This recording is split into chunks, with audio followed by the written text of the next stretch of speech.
Formulaic Language by Ellis, Vlach, and Maynard.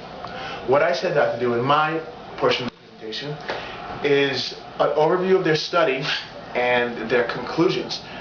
Stephen's part of this study, which is available on the Wimba part, okay, the classroom Wimba, and his PowerPoint, is he set out to study a lot of the hard data and the mathematics and parameters involved in their study.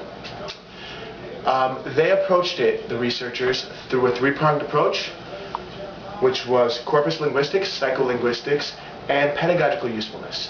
Okay, the corpus linguistics we're a little more familiar with for the use of the monoconch software. Psycholinguistics is more in the field of neuroscience and not as related to second language acquisition, rather. And pedagogical usefulness, which at the end of the day is which tactics and structures are most applicable to everyday classroom learning. Okay? Predominantly, it's the formula which determines speakability in language. The tasks selected were both spoken and written, and they had three metrics which they went by, and the metrics were length, frequency, and mutual information. Psycholinguistics is a study of how researchers of repetition and frequency and how that brings about change in language. Psycholinguistics measure sensitivity of occurrence of a wide range of constructions, and it's also a clear testament to which methods are the most useful in the classroom. Swimney and Cutler, their study found that non-native speakers and English language learners took much less time to judge idiomatic expressions and formulaic phrases. It took them less time to process them mentally, and they studied meaningful expressions in English such as kick the bucket.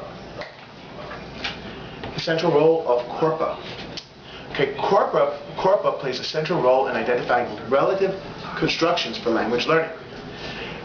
Some institutions set up entire schools that are dedicated to the study of this. For instance, Michigan, University of Michigan, with the Michigan Corpus of American Spoken English. The analysis of corpora demonstrates academic discourse, shows that learners know idioms as a whole, and applies to common collocations. Corpus linguistics research looks into the language available. It's very similar to the idiom principle, which was studied by Ehrman and Warren. The comparison of written and spoken corpora. Okay, spoken corpora is much more formulaic. Okay, you have English utterances, which are often in groups of four. Written text is often less formulaic. It's still formulaic, but it's a lot less formulaic. It's a lot more amorphous though, and freeform. There's a lot of difficulties in studying this too. It's not enough for learners to understand pre-constructions. Even advanced learners have problems with collocations.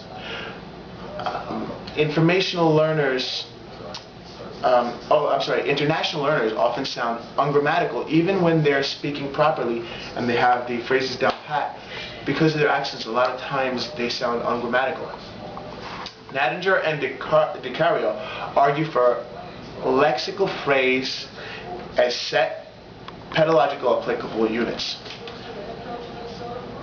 In closing, the ultimate goal of the article was to identify formulas of high utility, develop a clear understanding of the psycholinguistics of formula in non-native speakers, and ultimately to decide which instruction is most useful at different levels of English language instruction or English language instruction to non-native speakers.